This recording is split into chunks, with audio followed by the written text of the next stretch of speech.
All right. So this week we're going to be moving into acid-base balance and regulation.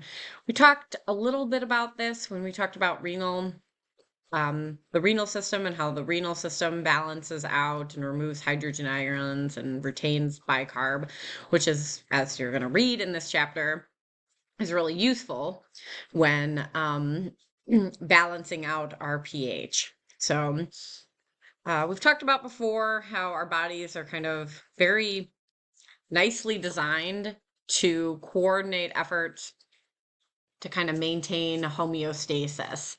So ABGs are all about how the body is balancing out the amount of carbon dioxide that's in our blood with the amount of bicarb that's in our blood to maintain that perfect pH.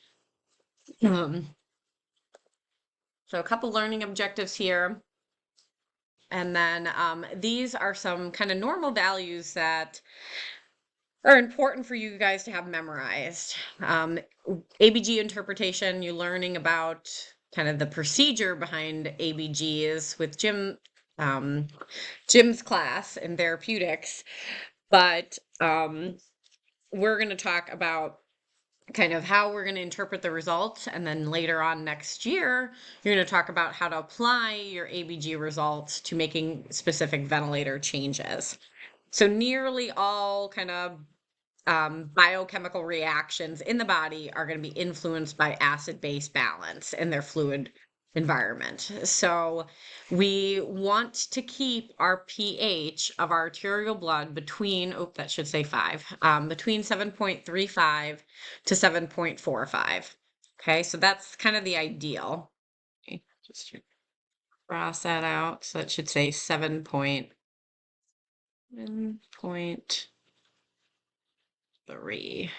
Five. Okay. So we consider ourselves to be alkalotic when our pH becomes higher than 7.545. So that's kind of, if you remember back to chemistry or high school science, acids and bases. If you're alkalotic, that means your blood pH is a little bit more basic, which means it's above 7.45. This is due to either having excessive amounts of bicarbonate in your blood, which is going to act as a base and raise those levels, or by not having enough hydrogen ions or your CO2 in your blood. Okay, so your CO2 or hydrogen ions act as an acid, which will drop your pH. Your bicarbonate will cause you to be more alkalinic. So acidosis is the opposite then. So acidosis is the kind of the term that we use to describe your pH being less than 7.35. This is due to excessive amounts of hydrogen ions or CO2. So if my lungs are not ventilating properly and CO2 is building up in the blood and is not getting expelled, then I'm going to become more acidotic. So if you think about a lot of respiratory conditions, most of our patients are in some form of respiratory acidosis, whether it's compensated, uncompensated, or partially compensated. It's where most of our patients that we see in the hospital are going to have ABGs that look like that. Acidosis also, though, can happen because not enough bicarbonate. So we've talked about anion gap a little bit, again, when we were talking about renal function. So bicarbonate is a substance in our blood that is used to buffer fixed acids. So fixed acids are produced when we don't, like the common one I always fall back on is the fixed acid of lactic acid. So if our tissues don't produce or go under anaerobic glycolysis, then they are going to produce as a byproduct lactic acid. Well, lactic acid, as it moves throughout our body wants to kind of buffer that or neutralize it, so it uses up the bicarb to neutralize that lactic acid. And that is what we kind of discussed when we were discussing anion gap. We're going to go back through that again later on in this lecture.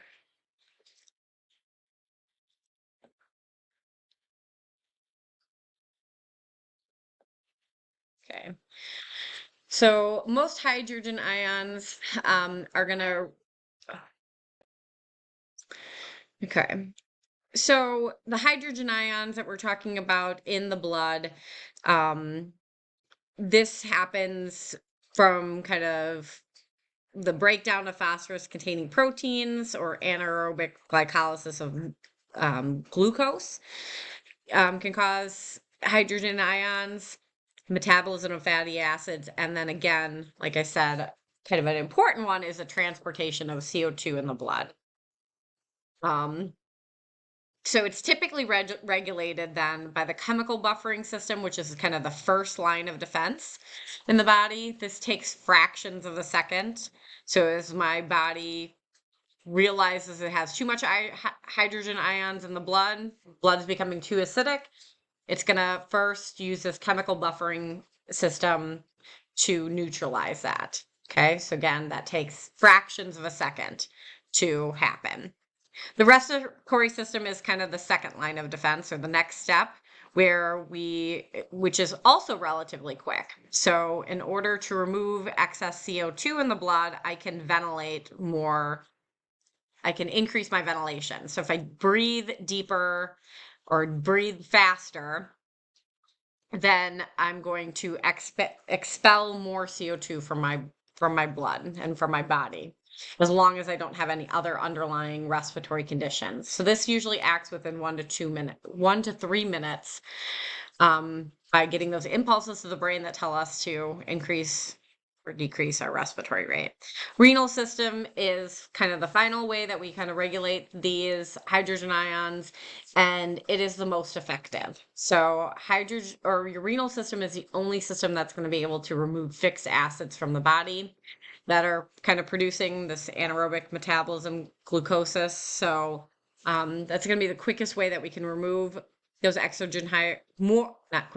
most effective.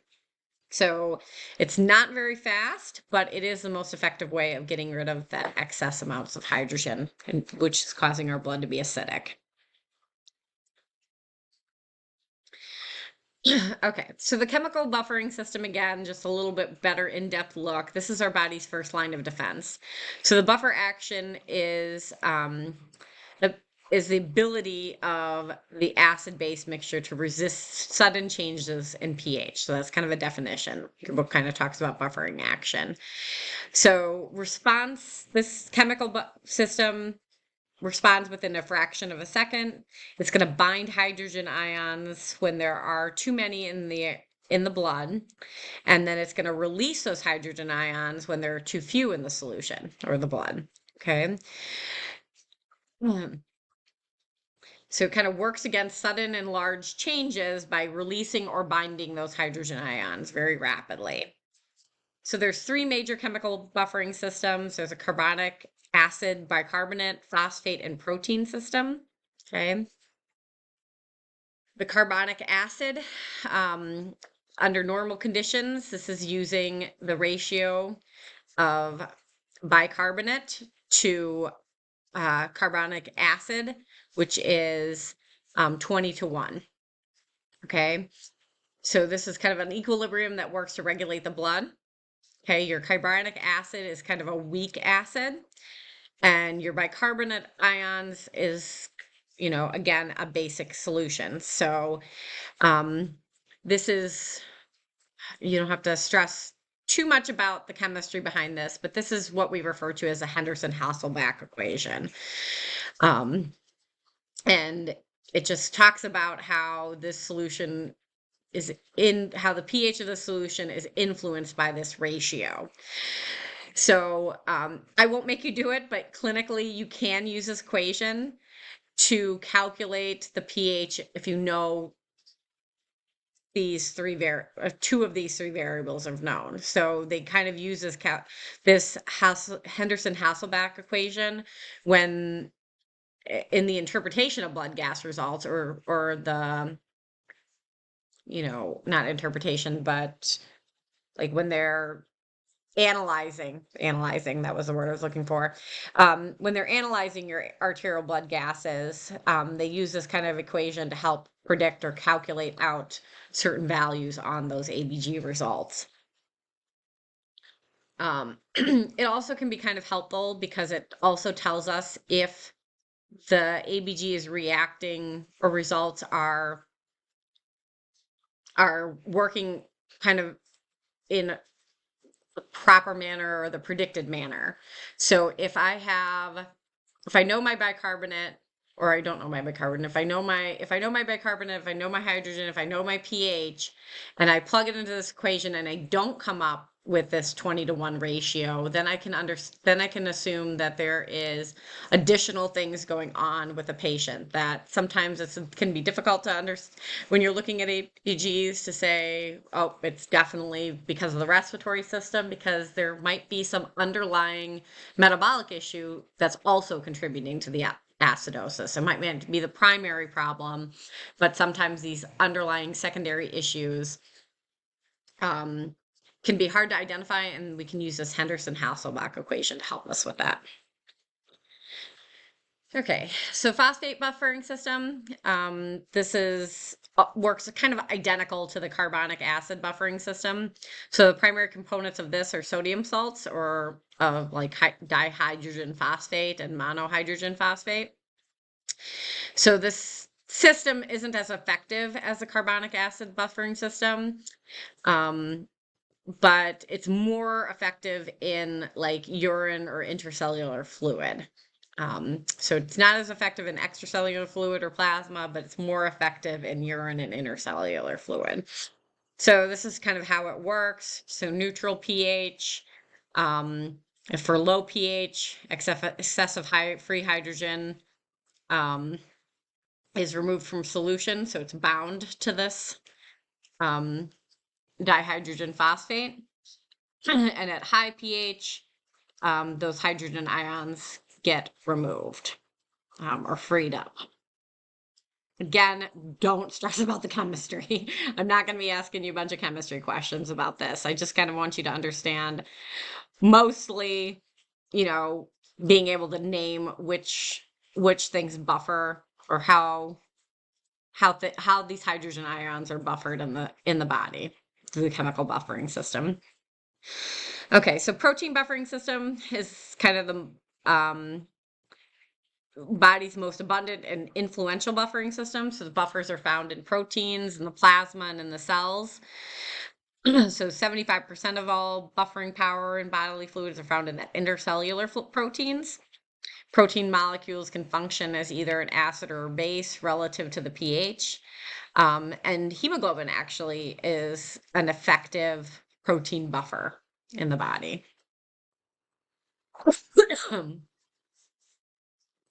Okay, so moving on, the second kind of line of defense, like I said, that chemical buffering system works really quickly, but the respiratory system might not work as fast, but it has 2 times the buffering power of all of those chemical systems combined.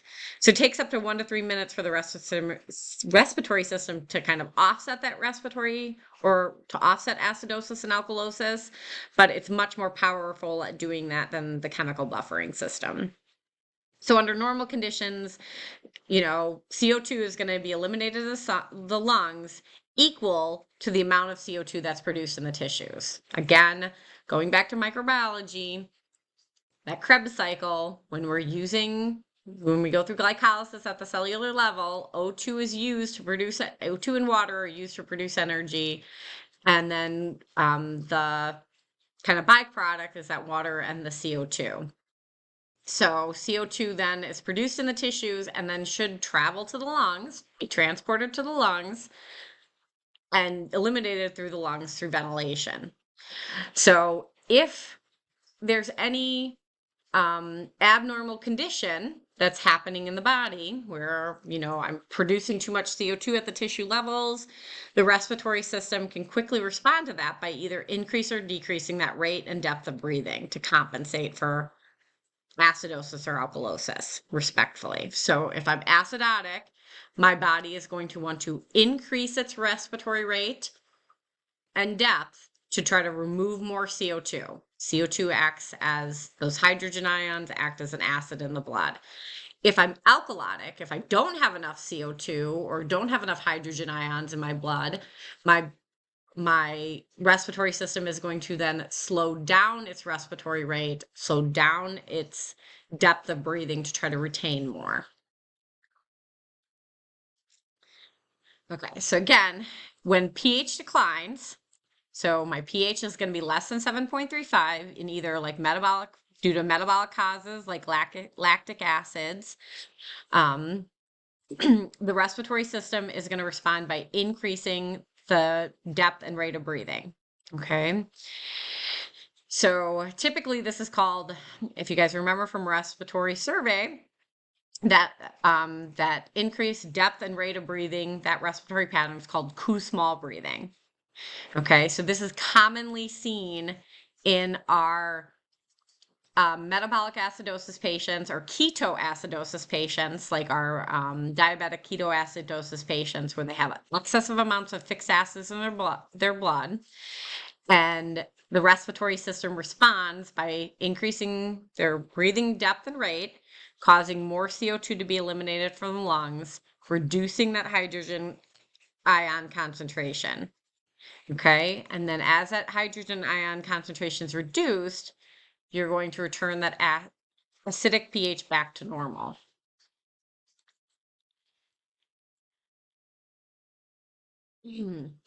Okay, so the opposite happens when your pH rises. So like if an example would be hypokalemia causing metabolic alkalosis. So my pH is higher than 7.45 and it's due to some metabolic issue. My respiratory system is going to respond by decreasing that breathing depth and rate. So that causes less CO2 to be eliminated from the lungs. It means our hydrogen ion concentration is going to increase in the blood and pull that lactic or alkalotic pH back to the normal range. So when the respiratory system is impaired by when the respiratory system is impaired, you can have serious acid-base balance issues. Okay, so if you think about like things that impair the respiratory system are, head traumas. So we're going to talk about controls of breathing in a couple weeks. If I have a lot of head trauma, that's going to increase my respiratory rate and depth, and that's going to be unrelated to CO2 retention. So I'm going to have a head injury, my wires are all crossed, I'm going to start breathing a lot faster and deeper, and that is going to eliminate more CO2 from my body and make me more alkalinic. Okay. So when the volume of CO2 expelled exceeds the amount produced, hyperventilation is present. Okay. So this is also called respiratory alkalosis. So hyperventilation is a term we use when the volume of CO2 expelled exceeds the amount produced. Or when we're talking about this in acid-base balance, we call that respiratory alkalosis. So my CO2 level will be below the normal limit. My pH level will be above the normal limit. That is different than tachypnea. Tachypnea and hyperventilation are not the same thing.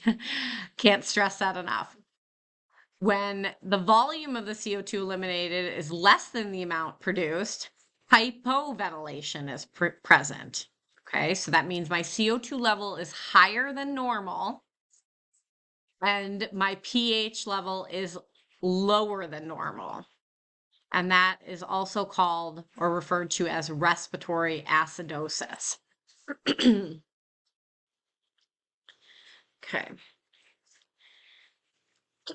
So the third way that we kind of manage acid-base balance in the body is through the renal system. So the renal system is the most effective acid-base balance monitor and regulator. Okay, so my chemical is the quickest. Chemical buffering is the quickest.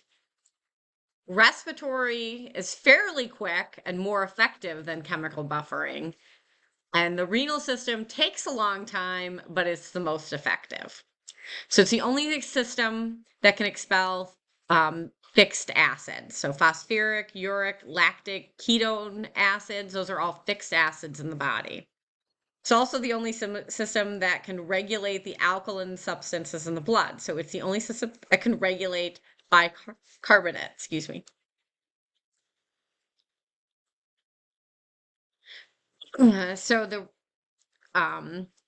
So when we talk about acid-base balance, the respiratory system and the renal system, the imagery I like to use is tug of war. So if you think about it, put my little drawer guy back out here. Say I've got a guy over on this side, and he's going to represent bicarb. Okay, so he's the renal system. Put a flag in the middle. And then this guy over here is going to represent CO2. Oops.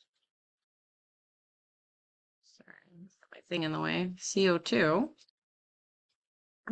So he represents the respiratory system. Okay. So these two work opposite each other to keep my pH within the normal limits. Okay. So as my bicarb increases over here, that flag is going to get pulled this way, right? It's going to be pulled towards the metabolic side. So it's going to be outside that normal range, all right? My CO2, so this is going to make my pH also increase, right? 7.45. Over here, 7.35 is the low end. Over here, my respiratory system, in order for this flag to get back in the middle, the CO2 also has to increase to make that flag get pulled this way and then wind back up in the middle. Okay. Hopefully that makes sense. We'll practice this in the actually airway lab. We'll be doing our tug of war. So this kind of helps with the imagery or helps you understand how this gets balanced out. There's going to be a separate lecture just on ABG interpretation and then like understanding, looking at the gas values and interpreting them correctly. I'm going to show you two kind of mechanisms that I've used in the past for this. You guys can pick which one works better for you. And then we'll get some practice with that. So that'll be in the lecture part too. All right. So there's a list of acid-base disturbances that your book goes over. Respiratory acid-base disturbances are classified as respiratory acidosis or respiratory alkalosis. But to complicate things even further, you can have respiratory acidosis with partial renal compensation, meaning that the renal system is, like I said, respiratory system's pulling hard, my CO2 is climbing. My renal system then decides, oh, I need to pull that flag back towards the middle, so it's going to start pulling hard. And now the renal system's, my bicarb's high, my CO2 is high, and my pH, that flag is not within the normal limits, but getting closer to it. And that's called partial compensation. The chronic ventilatory failure or complete renal compensation or fully compensated versus partially compensated is when the pH and the CO2 are abnormal, but the CO2 and the bicarb are abnormal, but the pH is within the normal limits because both sides are pulling hard enough to keep that flag within the middle and the normal limits, which is what our bodies want. Okay. It's much better for everything else to be out of whack and the pH to be normal than for, the CO2 to be the only thing, the CO2 and the pH to be out of whack and the renal system to be normal. Our body doesn't want to normalize its CO2 or normalize its bicarb. Our body does all of this to normalize the pH. Okay, and same is true for the alkalosis. You can have respiratory alkalosis. That's just acute, where our renal system hasn't had a chance to fire up and start pulling and start working to pull that pH back to the normal range. But you can also have partially compensated or fully, completely compensated. Okay. So there is kind of a rule of thumb with this, just to kind of help you understand this relationship. So your normal values, if you take all of those normal values that we talked about before, and you pick the middle number in all of them, that is right here, 7.40 is the smack dab middle of the pH scale for the normal range. 24 is right in between 22 to 26, and 40 is between 35 and 45. So these are the very middle numbers of everything. So the rule of thumb is this kind of relationship that as your bicarb increases by 2, your PCO2 should increase by 20, and your pH should fall by 10.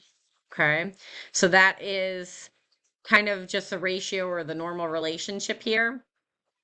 And again, this can help us predict values and can help us understand that, okay, well, if everything's normal, if my respiratory system's working the way it should, my metabolic system doesn't have any underlying chronic issue, then if my pH is 7.30 due to my CO2 being 60, my bicarb should be at 26. If my bicarb is not 26, then I know that there's also a metabolic issue, an underlying metabolic issue. So this rule of thumb, this relationship can help us identify some underlying issues, like excessive amounts of fixed acids that we might not have realized before. Okay. All right. So those acid-base disturbances, we talked about respiratory acidosis or acute ventilatory failure. I don't know why they felt like they needed to use so many different terms in this book to say the same thing, but I do think it's kind of important that you understand all the different terminology, because that it might be presented to you on the MBRC test, that they might say acute ventilatory failure and want you to know that that means respiratory acidosis or vice versa. So acute ventilatory failure is going to be present when the CO2 will be above the normal range, the pH will be below the normal range, and the bicarb will be within the normal range. Okay.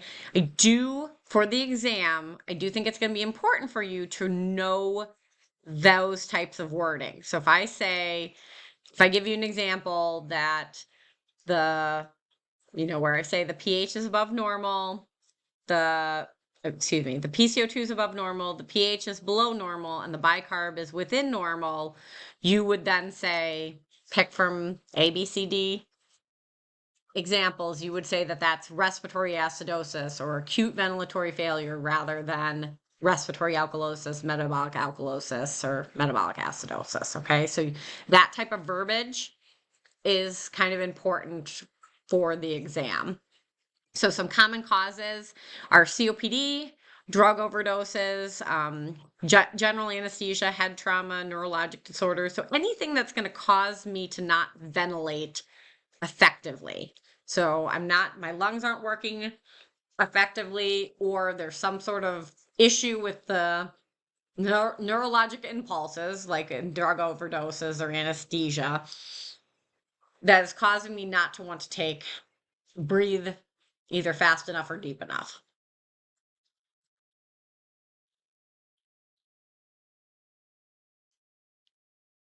When it becomes partially compensated, that is when your CO2 still is above that normal range, the pH is still below that normal range, but now the bicarb is starting to try to help out, and that moves above the normal range. So if you ever get an ABG result and everything's abnormal, that typically is because it's partially compensated.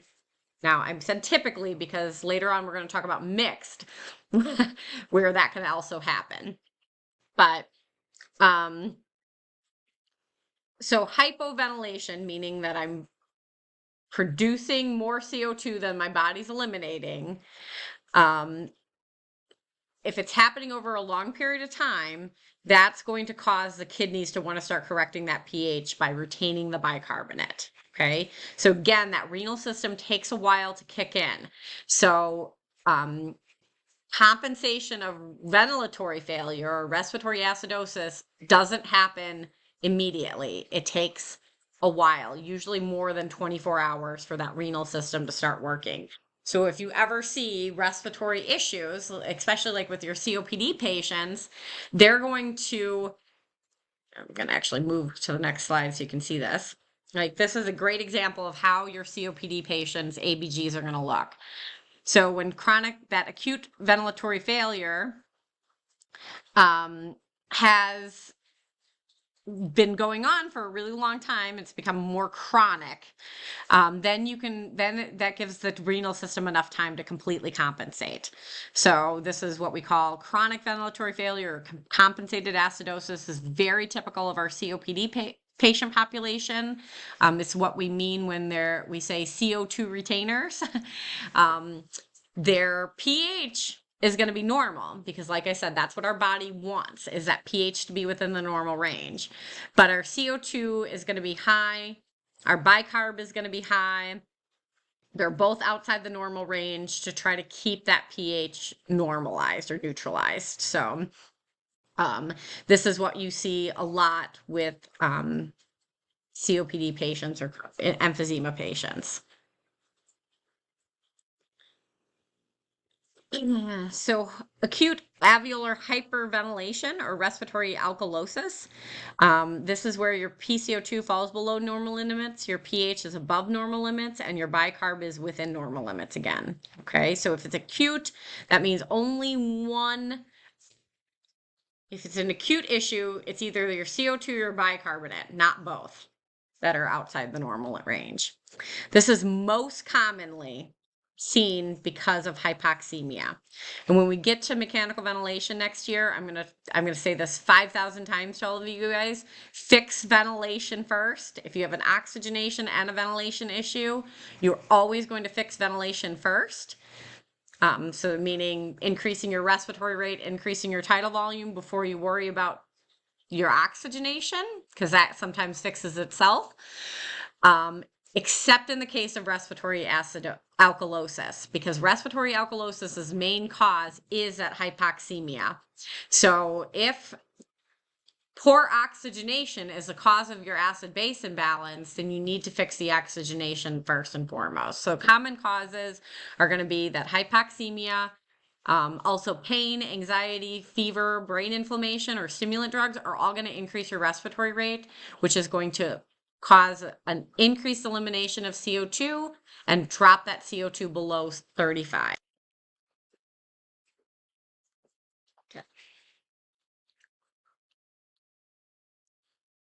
Okay. So respiratory alkalosis, or that acute alveolar hyperventilation, as it's also called, can become partially compensated by the renal system by when the renal system creates metabolic acidosis. So the kidneys are going to expel more bicarbonate, which drops that bicarbonate level less than 22 and tries to pull that pH back within the normal limits. Over time, if the respiratory alkalosis has been becomes more chronic, like I said, greater than 24 hours typically, then you can end up with complete renal compensation or fully compensated respiratory alkalosis, where again, the CO2 will be lower than normal, the bicarb will be lower than normal, but the pH isn't within the normal limits. Fully compensated, the pH is always within the normal limits, and the other two is outside the normal range. Okay, so less, important or interesting to us as respiratory therapists, but still something that we come across and need to be able to understand is metabolic acid-base disturbances. This is where the kidneys aren't functioning properly, or there's other metabolic issues happening in the body that's causing either an increase or decrease in the bicarbonate levels. So you can have metabolic acidosis, partially or completely compensated by the respiratory system. You can have metabolic alkalosis, partially and completely compensated by the respiratory system. Or this is where we're going to talk about combined respiratory acidosis, metabolic acidosis, combined acidosis or combined alkalosis. Yeah. So acid-base metabolic acidosis, common causes of this is lactic acidosis. So this is a fixed acid. Ketoacidosis, another fixed acid. You could also get metabolic acidosis with aspirin overdoses or renal failure, uncontrolled diarrhea. All of those things are going to could cause metabolic acidosis. So this happens from that loss of bicarbonate or an accumulation of those fixed non-volatile acids. Okay. So typically with metabolic acidosis, you see the pH and the bicarbonate will both be below the normal range. Your CO2, if it's acute, will still be within the normal range. So like with ketoacidosis or diabetic ketoacidosis, one of the common presenting symptoms is going to be that Kussmaul's breathing, because the body is going to try to increase its rate and depth of breathing. So they're going to breathe in that Kussmaul pattern where it's really deep and really fast. And another kind of classic symptom is like sweet, fruity smelling breath on the patient. That's another kind of common symptom with diabetic ketoacidosis, and which is a cause of metabolic acidosis. All right. So we've mentioned anion gap before, and this is just kind of a little bit of a reminder. So when we have metabolic acidosis present on the ABG, we can use the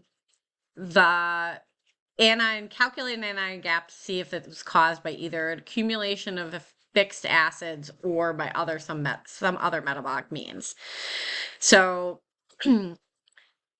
the law of electroneutrality means that the total number of positively charged ions in the plasma must equal the total number of negatively charged ions. So this is on that packet that you guys did for me before spring break. I asked you to identify the cations and anions in the blood and give me your normal ranges. This is where it becomes important.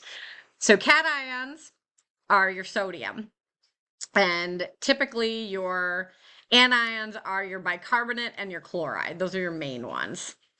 So the normal gap, okay, the normal anion gap that we see is going to be anywhere from 9 to 14 milliequivalents per liter. So if I take my sodium and I subtract from my sodium the total of my bicarbonate and my chloride, the number should be less than 14. Okay. If it is greater than 14, that means that I probably have metabolic acidosis from an accumulation of fixed acids. And why that happens is because those fixed acids are going to be buffered by the bicarbonate in the plasma, decreasing that bicarbonate concentration. So my kidneys aren't expelling more bicarbonate. It's because the bicarbonate's being used up and eaten up by these excessive amounts of fixed acids in my blood. And that's what increases the anion gap. Okay, so let me give you an example of this. All right, so if you think about normal bicarbonate levels in the body. So we said normal bicarb,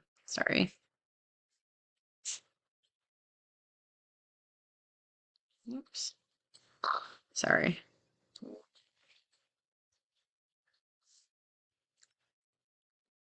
Normal bicarbs are going to be anywhere from 22.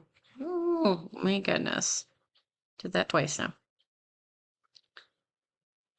Normal bicarb levels are anywhere from 22 to 26. Sodium is anywhere from 135 to 145 typically.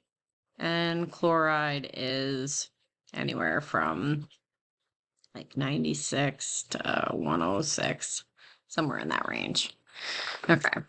So if I wanted to calculate out an anion gap for somebody that's within the normal ranges, let's split the difference and have everybody would be smacked up in the middle. So let's say my sodium is 140. I'm going to take my 140 sodium, subtract from it my bicarb, let's say was 24, plus my chloride, which let's say is 100. Okay. So 140 minus 124.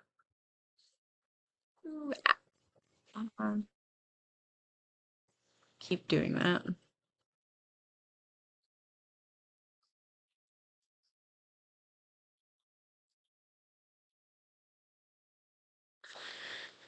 Oh my goodness gracious. I'm struggling with this Zoom thing on here. Let's try that again.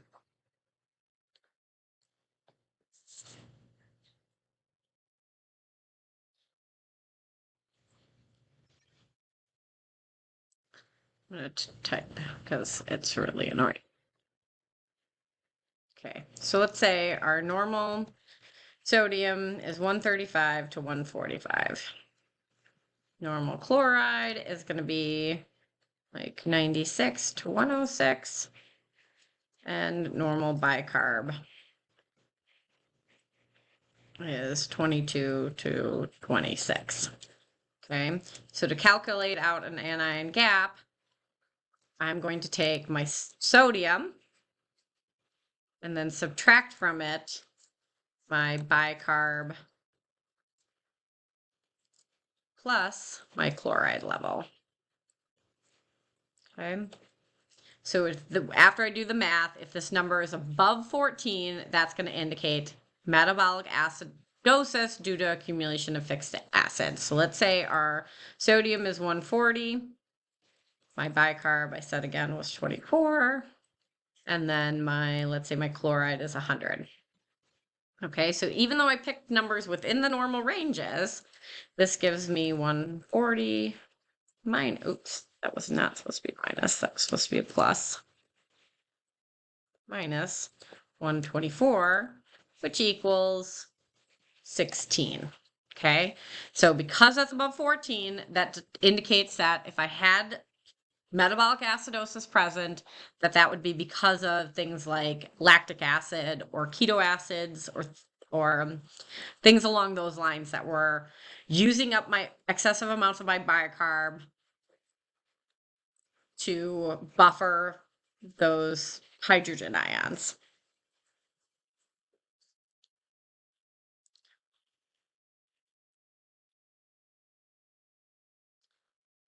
All right. So partially compensated metabolic acidosis. This is where the body is able to use its respiratory system by increasing the respiratory rate and depth to compensate for the renal or fixed acid issue. So if it's partially compensated, it's going to do that by creating that respiratory alkalosis, or trying to create respiratory alkalosis by dropping the PCO2 less than 35. Okay. So,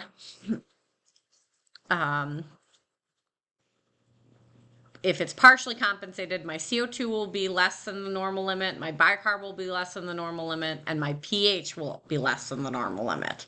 And then I know that I'm in partially compensated metabolic acidosis. If it becomes fully compensated, that is when the CO2 is still low, the bicarb is still low, but now the pH has moved back within the normal range. So combined metabolic and respiratory acidosis happens in patients. Commonly, we see this happening in patients with acute ventilatory failure,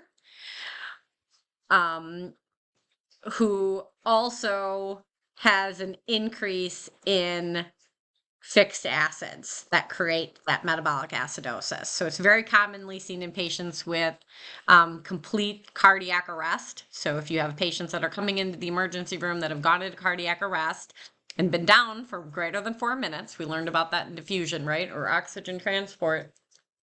Excuse me.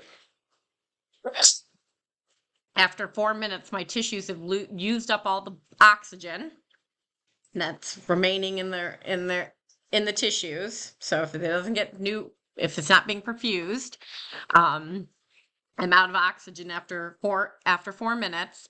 So I'm going to start having anaerobic glycolysis, which is going to produce lactic acid. Okay, so that lactic acid gets released into the blood, and then the bicarbonate is going to be used up to buffer it. So my bicarbonate level is going to be low. My CO2 level is going to be super high because I haven't been breathing, so I haven't been eliminating any CO2. So the CO2 high is going to cause me to be acidotic. The bicarb being low is going to cause me to be acidotic, which turns into a kind of a really big acid-base mess where the two systems can't compensate for each other. And you see a low pH, high CO2, and a low bicarb. These patients, because both systems are working together to make the imbalance, you typically are going to have see very low pHs in these types of patients. I've seen patients come in during codes with pH is less than 7.0, which is really bad and usually does not indicate a good prognosis for the patient, because a pH that low is going to cause a lot of cellular death. Metabolic alkalosis, on the other hand, common causes of this can be like hypokalemia, hypochloremia, gastric suctioning or vomiting, excessive amounts of corticosteroids or bicarb, sodium bicarb. Diuretic therapy is going to also cause metabolic alkalosis and hypovolemia. So metabolic alkalosis, we rarely see this on ABGs. It's not very common. It's not as life-threatening as metabolic acidosis. But it happens when, to identify it, your pH is going to be greater than that 7.45. So pH is going to be higher than normal. PCO2 is going to be within the normal limits, and your bicarb is going to be higher than normal. So when the body tries to compensate by decreasing the respiratory rate and depth. So by decreasing the respiratory rate and depth, I'm going to retain more CO2. And all of my values are going to be higher than normal in partially compensated respiratory alkalosis. Fully compensated or completely compensated respiratory alkalosis happens when your CO2 is high, your bicarb is high, but your pH falls back within that normal range.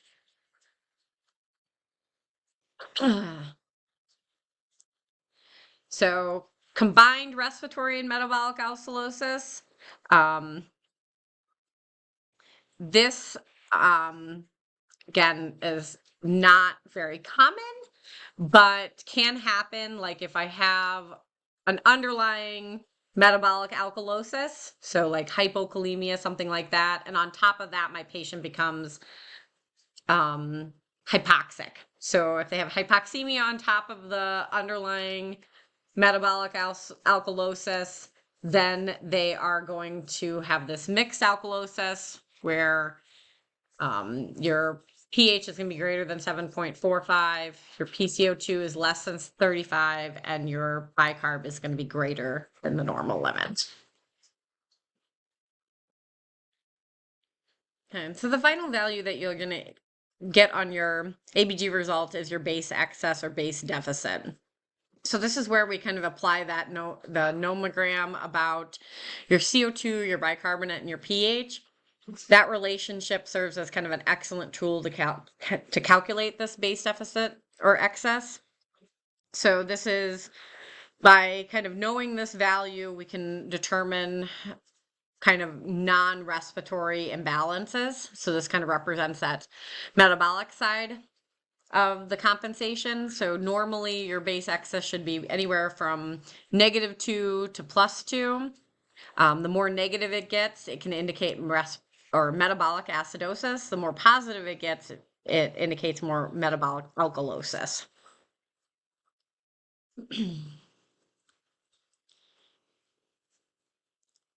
So with respiratory issues, we're going to treat with mechanical ventilation or oxygenation.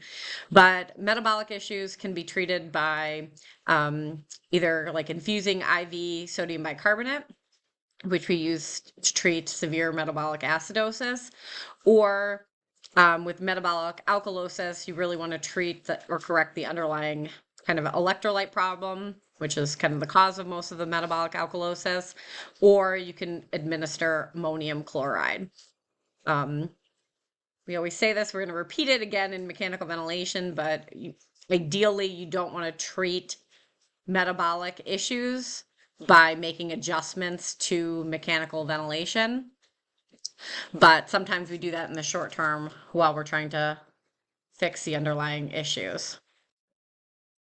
So dialysis finally is probably the way that we can look to correct a lot of these metabolic issues to normalize the bicarbonate in the blood. Again, it's important to remember, like we talked about at the beginning of the slide deck, that unless our pH stays within the normal range, a lot of those electrolyte functions in our body, like the movement of positive and negative ions in and out of these channels, isn't going to function properly. So it's really, really important that our body maintain this normal pH and homeostasis. And we can, again, do that through making adjustments to our patient's ventilation or trying to help support and control a patient's ventilation through the respiratory compensation system, or through supporting the renal and metabolic system to compensate through the removal or retention of bicarbonate. So I know this is a lot of information. This can be very confusing right at the beginning. I am going to do the second part of the lecture. I'm going to actually do that at the synchronized session, just because I want to be able to walk you guys through each of the problems and be able to answer questions along the way. All right.